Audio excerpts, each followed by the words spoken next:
Hello there. Welcome to my self-care night. I decided that I'm gonna do a self-care night tonight for myself, so why not share with you guys the importance of self-care in college. I think it's a great opportunity to do that. I just got home from a day with my family, which was so nice. Such a good mental break outside of school and stress. And right now I'm just taking my makeup off, gonna do a shower, and then we're just gonna have a chill night. So we're just gonna have a little chat because I did a terrible job my first semester of college and really my freshman year of prioritizing my mental health. And unfortunately, you can notice a toll throughout your life, not just in your academic life, but also in your personal life if you don't, take care of yourself. And I know that some majors make it really hard to do that. Like, I know I'm in STEM, so biology, it's honestly go, go, go all the time if you really want to do well. But breaks are so important, and I wish I would have understood that when I started. So that's what the video is going to be about today. I'm just going to be telling you guys about my experience with mental health in college and how you can prioritize that from the get-go when you start your collegiate career. Okay, already showered. Let's start out simple. And the first thing I'm going to tell you is look good to feel good. I tell y'all, this philosophy works to an extent, okay? It's not going to be magical, but I will say that sometimes I'm going through a really rough time. Maybe it's exam season, midterm season, whatever it may be, and I'm not feeling great. But if I make the effort to look better than I'm feeling, then I feel like people can't really tell that my life is falling apart. And suddenly, I feel a little bit better.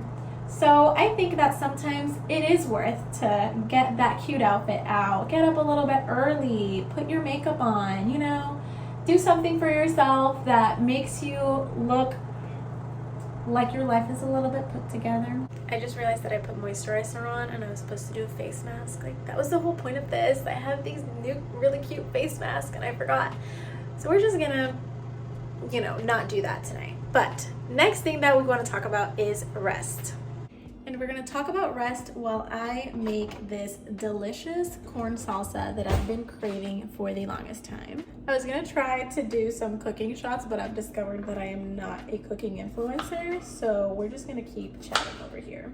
When it comes to talking about rest, I think it is important that we not only consider our nightly rest, but also rest that has to do with your soul, not just the rest that your body physically needs on a daily basis. I'm sure that your entire life you've heard your peers, your family, your mom, your teachers, your doctor tell you how important it is to get a good night's sleep. And it is incredibly important. There have been studies that talk about how if you do not get, a full night of sleep or regular sleep, then a lot of the time your brain almost works as if one is drunk. So you cannot be 100% if you are running on a low battery. So I think that it is incredibly important to obviously prioritize your sleep and not be pulling a lot of all-nighters all the time. However, I also think that it is important to incorporate a routine of rest outside of just your nightly rest. And this can be on a weekly or bi-weekly basis, whatever feels more comfortable to you or works with your schedule. For me, this weekly routine of rest is absolutely crucial, and I've absolutely seen it make a difference in my life. I'm a person of faith, right? So that plays a really huge role in my life. And on a weekly basis, I practice what we call the Sabbath, which means that from Friday night to Saturday night, I am not really working on anything that is work-related or school-related. You don't have to be a person of faith to incorporate this practice in your life. And to be honest, I think that everybody should have this practice or something similar to it, where you take that time outside of your week and you make that personal boundary for yourself where you only do things that feed your soul, whether that is spend time in nature, actually take a nap and get some sleep that you weren't able to get during the week time, spend time with family and other loved ones, do something that is truly a mental break outside of school and work. I think in the really fast-paced, busy type of culture that we live in, it's honestly sometimes hard to remember that carving those spaces in our routine is as important as working. But I think it really makes a difference, because if you are always going at 100% and not really taking a break for yourself, you're not really giving your best self to other people. And I think that rest is something that a lot of students lose, but I think it's not worth sacrificing. Obviously, there's going to be some nights that you're going to be going to bed late, but in general, I think that you should emphasize those personal boundaries when it comes to rest. The next one may seem silly, but once you get to college, you'll understand. And it is to feed yourself. Please eat. You know, I definitely have found myself being like busy and being like, I don't have time to eat, I'm just gonna skip dinner. Or honestly, sometimes just eating a lot of crappy food. But what you put into your body truly does make a difference. So don't make a routine of out of skipping meals all the time. Because at the end of the day, food is fuel and your body needs it. This next one is one that I will be shouting from the rooftops for the longest time, and I know not everybody will agree with me, okay? But just listen, you know. I know a lot of universities provide free counseling, and whether or not you believe you need counseling, you know, everybody's in a different place in life. What I can say though is that I started using that resource last semester, and it has only added to my life. It has been so beneficial. Last spring semester was my toughest semester academically, and I was going through a lot of anxiety because of a lot of last minute changes to my schedule that honestly made getting rest incredibly difficult and balancing everything just so hard. And I started going to counseling because I really needed strategies to be able to cope with the anxiety that I was dealing with, and you know, have somebody that I could share all of these thoughts with, because a lot of the time I felt really alone.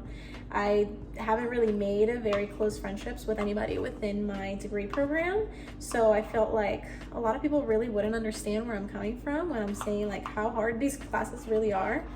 And honestly, having a third party to just kind of bounce ideas off of and talk through things with has been so helpful. There has definitely been times that I feel like I don't know why I'm going to counseling right now, because there's nothing really falling apart in my life.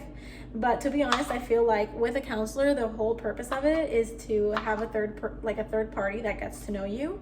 So I don't think your life has to be falling apart every time that you go to see your counselor. I think that every time you go to see them, you're going to be improving, obviously, with the tactics that they're giving you to try, techniques and all of that. You're just going to establish a rapport and a relationship that will make the environment safer for you in the future when something does fall apart. I think that everybody should at least try it once, and don't just discard it because you don't mesh well with your counselor. A lot of the time, most counselors at least are willing to switch around till you find somebody that you feel comfortable talking to. This next one is something that I honestly just started getting better at, so I have no judgment for you if you're struggling with this. And it is to be involved with things outside of school. For me, it was honestly the hardest thing to do, just to do something that was not school related, because I always felt like I did not have time. And I know that is true for a lot of students. You know, sometimes you're juggling a part-time job, full-time job, and school and family all at the same time. But I do think that finding little things outside of school that bring you life are so important. I am pretty active in the worship team at my church, and I love music. It is a way that I love to connect with other people, so that is something that I enjoy doing outside of school. But this can look like being part of a team with a sport, or going on hikes, just doing something that you feel disconnects you from all of the crazy day-to-day things that you're involved with, and is able to rejuvenate you and clear your mind to be ready for the next Monday. The next thing is to not overexert yourself. Whenever your body tells you that it needs a break, listen to it.